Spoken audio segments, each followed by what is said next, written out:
السلام عليكم، ازيكم يا حبايبي؟ عاملين ايه؟ يا رب دايما تكونوا بخير. معاكم اماني من قناه يوميات سوبر موني، والنهارده فيديو جديد. وحشتوني قوي والله العظيم. بصوا قوي قوي، عايزه اقول لكم ان احنا من اخر الفيديو اللي فات واحنا تقريبا عاملين كده. مش عارفه في ايه، مصدقانا تقريبا النتيجه طلعت. قبل ما ندخل في الفيديو يلا بينا نسمي الله ونصلي على رسول الله. اللهم صل وسلم وبارك على سيدنا محمد عليه افضل الصلاه والسلام. كل سنه وانتم طيبين وعيد سعيد علينا يا رب، ويجيبوا كده علينا بالخير، امين يا رب العالمين. استرها مع اخواتنا في فلسطين. الواحد والله نفسيته زي الزفت، بس مش عارف يعمل حاجه، ما باليد حيله. بنحاول ان احنا والله مش في ايدينا حاجه غير ان احنا ندعي لهم. ربنا يا رب يثبتهم وينصرهم ويقويهم في المحنه الصعبه اللي هم بيمروا بيها دي، ويا رب يتقبل شهدائهم في اعلى درجات الجنه، امين يا رب العالمين. عايزه اقول لكم يوم جديد ونهار سعيد. انا بصور الفيديو بالليل، انا بعمل مقدمه بالليل، انتوا متخيلين؟ مش عارفه النهارده مالي، بس مش مظبوطه خالص. بقالي يومين كده مش احسن حاجه، فتقريبا السكر عالي شويه ولا ايه بيلعب معايا. بس الحمد لله. بس من ساعه ما النتيجه بتاعت ملوكه ظهرت، ومن ساعه ما فرحنا وهيصنا وبتاع، واحنا مش بنعمل حاجه تقريبا غير ان احنا ملخبطين نومنا. انا بصحى يعني الاقي الاتنين نايمين، يخلص درسه يخش ينام، يقوم بالليل في درس تاني، هي نفس القصه، بتنام الظهر تقوم بالليل، تقوم من الفجر تنام. طب ايه يا جدعان؟ طب عايزين ناكل. كل اللي بيقوم ياكل وينام تاني، مش عارفه مالنا. بشغل قران والله، بشغل الرقيه الشرعيه، بس احنا مش احسن حاجه. فان شاء الله ربنا يسترها علينا ويعديها على خير، والامتحانات داخله. عايزه اقول لكم ان انا كل ما بفتكر الامتحانات بتاعت الثانويه العامه قلبي بيقعد يدق ويعمل كده حاجات غريبه. الله المستعان، ربنا يسترها يا رب ويعديها على خير، ويا رب يفرح قلبي بيه زي ما فرح قلبي باخته يا رب، امين يا رب العالمين. يفرح قلبكم بولادكم ويكبر بخاطركم فيهم يا رب. عايزه اقول لكم ان انا واقفه في المطبخ، انا غاسله مواعين، ما عنديش غير طبقين صغيرين في الحوض، كوبايات يعني. عملتي ايه غدا النهارده يا موني؟ بصوا، هي مازن صحي، قمت صحيت ملك، قلت لها قومي، فبعت جبت فرخه. بصراحه عندي فراخ، بس والله العظيم مش عارفه لحد الساعه 3:30 ولا 4 وانا تقريبا السكر عالي جدا، لان انا مرميه رميه صعبه جدا. ملك عماله تصحي فيا، انا سامعاها وحاسه بيها وكل حاجه، بس مش عارفه اقوم. مازن خلص درسه، المستر نزل، وانا مش حاسه بالدنيا خالص. واخته اللي حطت والله المستر عصير، انا مش حاسه باي حاجه. بوتاجاز بس عايز اغسل. بصوا المواعيد دي نضيفه، دي تمام، مفيش غير كوبايات بس في الحوض مكان المستر، مكان اكل لوزه كاكاو بتاع كده بس. دي لوليتا مكاني. بالليل كنا جايبين، ملك كانت جايبه فراخ من عند البركه، و... وجايبين فطير من عند اسمه ايه ده، من عند ابو كمال اهو. بعت جبت من عند الطازه فرخه. عملت ايه؟ عملت جنبها شويه مكرونه الميكي اهو، وعملت جنبها شويه رز بالشعريه ليا انا ومازن. تمام. بس المطبخ الحمد لله يعني في احسن حالاته الحمد لله. بره برضو الريسبشن ما فيهوش حاجه، هنا السجاد. استنى اولع لكم النور، بس مضلمين الدنيا ازاي. مازن في البلكونه وهي لسه على السرير. والله العظيم انا زهقت، البيت فعلا الجو العام مش حلو. بصوا الشقه، الستاير بس البتاع دي، السجاد هو اللي على السفره، مفيش حاجه يعني. السجاد اوضه اوضه هتتلمع وتتفرش. هوريكم دلوقتي عملت في ايه في اوضه النوم، او كنت عملت ايه في اوضه. عايزه اقول لكم والله عملت تغييرات في اوضه النوم هتعجبكم جدا. تمام. الريسبشن بحطة ايديكم زي ما احنا، بس بكنس الارض طبعا عشان الدنيا تفضل مظبوطه وتفضل يعني مكنوسه ونظيفه اهو. بنفض الكنب وبكنس الارض بالمكنسه اللي بالكهرباء، بمشيها على الشقه كلها. تمام. اوضه مازن وملك زي الفل، مفيهاش حاجه. نفس انا اللي بطفي النور. بصوا دي، تعالوا بقى اوريكم عملت ايه في اوضتي وغيرت ايه في اوضتي واليوم هيمشي ازاي وعملت ايه. واستنوا بقى الفيديو الجاي ان شاء الله هيعجبكم، فيديو حلو قوي. عايزه انجز عشان الامتحانات يوم 10. فهو مش حاسس بيا والله، يعني بتعامل وهو نايم، وهو مثلا يعني عنده درس. بس لما بيكون حد في البيت طبعا بقول له قوم يقف معايا، بس غير كده مفيش. جه النهارده حب عمل لي حاجه في الاوضه، تعالى اوريكم عملت ايه، يلا بينا. ودعوا المنظر ده كده عشان مش هتشوفوه تاني. الفكره ان ده مش مكفيني، الفكره ان هو صغير زي ما انتوا عارفين. وانا معديه كده ناحيه استاذ محمود اللي انا واخده من عنده الركن، لقيت عنده دولاب تحفه تحفه تحفه. هتشوفوه كمان شويه لما يجيبهولي. فبجد بجد انا مبسوطه قوي ان انا لقيته. احنا معديين بالصدفه وملوكه قالت لي ماما تعالي نعدي على عمو محمود نسلم عليه واقول له ان انا نجحت. ماما فاحنا معديين، فلقيتها يعني هو قريب جنبنا. المهم لقيت عنده الدولاب، قلت لها ملك الحقي، قالت لي يا ماما تحفه. فبجد عاجبني جدا وحلو قوي، اكبر عشان لما علي يجي ان شاء الله، لان ده فعلا مش واخد حاجه ومضايقني ومش شايل هدومي وكده. فبجد عاجبني قوي. هشوف بس عم نوصل بقى يجي ينزلي الشنط دي ويظبطها لي، لان طبعا مش هعرف انزلها لوحدي، خليه يجي ينزلها لي دلوقتي. واستاذ محمود هيبعت لي حد او هو هيجي، والله مش عارفه، بس هخلي حد يجي يفكهولي واحط التاني مكانه ان شاء الله. هتشوفوا بقى الدنيا ايه، بجد عاجبني جدا. الفرق مش كتير، كملت عليه وحسبته عليه وبتاع ان احنا نظبطه. على فكره عنده سراير وركن واوض وعنده كل حاجه بجد. فانا ما صدقت لقيت الدولاب ده بجد، فلايق قوي مع الكابوتونيه ولايق قوي مع الاوضه. هتشوفوا. انا صعب عليا ان انا ادهن ده بصراحه، ما اعرفش، حسيت ان انا لو دهنته هيبقى لوكال قوي. الرسومات اللي فيه دي مش عايزه تدهن، هو الرسومات اللي فيه دي هي بني، فمش عايزه تدهن، عايزه حاجه ساده خالص ما فيهاش اي رسومات. فبجد عجبني قوي اللي عند استاذ محمود ده، فالله المستعان. هتابع معاكم بقى، تابعوا معايا الفيديو ونشوف هنعمل ايه. بصوا بقى اللي اختكم فيه. مش عايزه اقول لكم انا عامله ازاي. بصوا الليله، بصوا يا بنات، الدولاب التاني كان صغير جدا عليا، عشان يدهن كان الموضوع هيبقى صعب. فده الدولاب التاني اهو. عايزه اقول لكم حلو جدا على فكره، جديد مش مستعمل. بشكله حلو قوي وكبير وما شاء الله لا قوه الا بالله. احلى بكتير الدولاب بتاعته اهي، بس مش هعرف برضو اوريها لكم ولا تعرفوا تشوفوها قوي غير لما تتركب. تمام. الضلفه التالتة هناك اهي، الضلفه التالتة كابوتونيه، مش عارفه هعرف اوريها لكم ولا لا.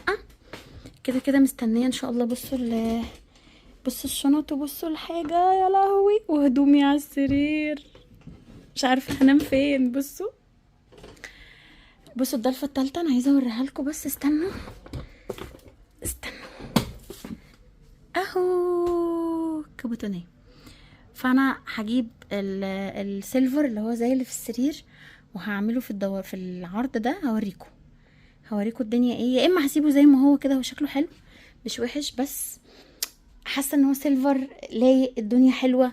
ما كانش محتاج ان انا بصراحه ابيض التاني خالص، لان التاني اصلا صغير. عايزه بس يعني انا فاتحه لكم الكاميرا، بس انا عايزه اجيب من زاويه كبيره شويه. اهو الدولاب ما تحطش غير هنا، مش هينفع في الحيطه التانية، هيقفل الباب، فما تحطش غير هنا كده. حاسه ان هو شيك، حاسه ان هو حلو، في مسافه حلوه بين السرير وبين الدولاب. يعني بصوا اهو، بعدي المسافه حلوه جدا، مش مضايقاني يعني. تسريحه هتبقى هنا، والوحده والبنكت هظبط الدنيا دلوقتي، هوريكم الدنيا هتبقى عامله ازاي. انا حاسه ان انا برضو مرتاحه ومبسوطه وحاجه جديده، مش بعمل حاجه غير لما باخد راي عليه. على فكره قلت له ايه رايك، قال لي والله الفكره حلوه ماشي. فبعت البني الصغير بدل ما ادهنه واعمله. لا بصوا، حاسه ان ده اوف وايت برضو في نفس اللون اللي بصوا، يعني بصوا السرير، بصوا الاتنين جنب بعض عاملين ازاي، فتحسوا ان هما كلهم شكلهم واحد، فشكلهم حلو. تمام اهو.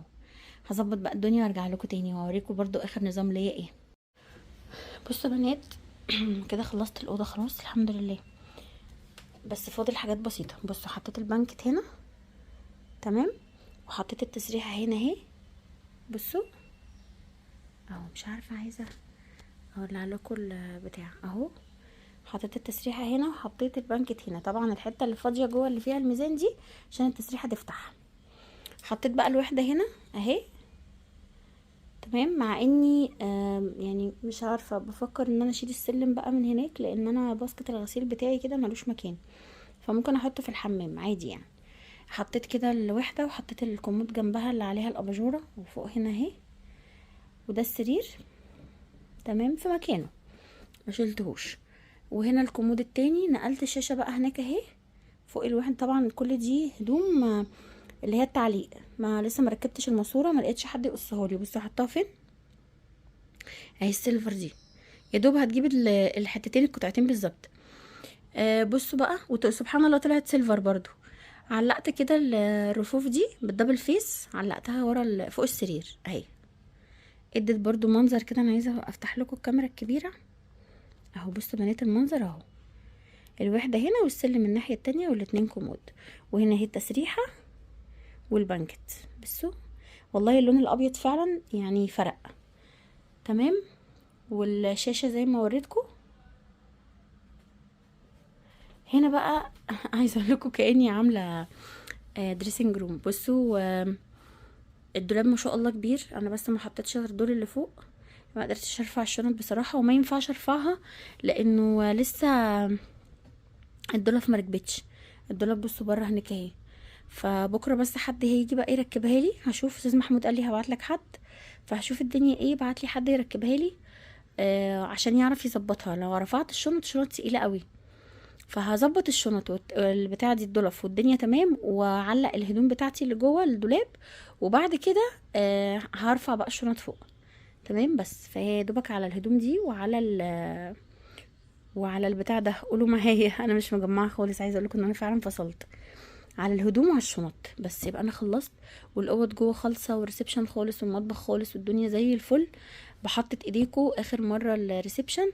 فكده ان شاء الله المفروض ان انا يعني بالكتير قوي يوم الجمعه اكون بفرش. انا مش عارفه الفيديو ده هينزل لكم امتى، النهارده التلات، فالمفروض ان انا اكون لا الاربع تلات ولا الاربع، والله العظيم ما مركزه حتى في التوقيت.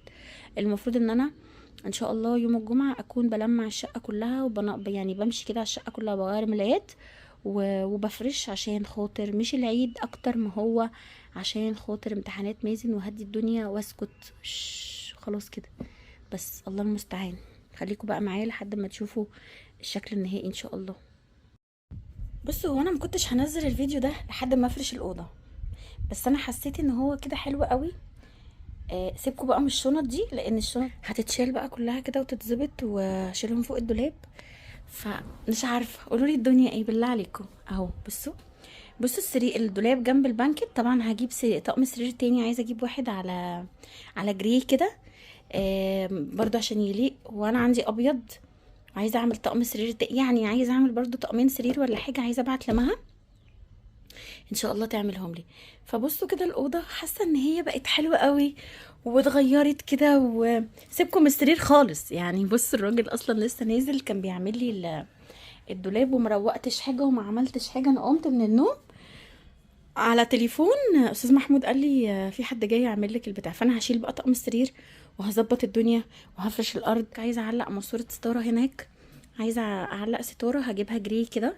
يعني ممكن اجيب اتنين فوق بعض، واحده جري فاتح وواحده جري غامق، بحيث ان هما يبقوا لايقين على بعض. فاهميني؟ بس فا ايه رايكم يعني؟ قولوا لي كده في اي تغيير او تعديل قبل ما افرش بقى.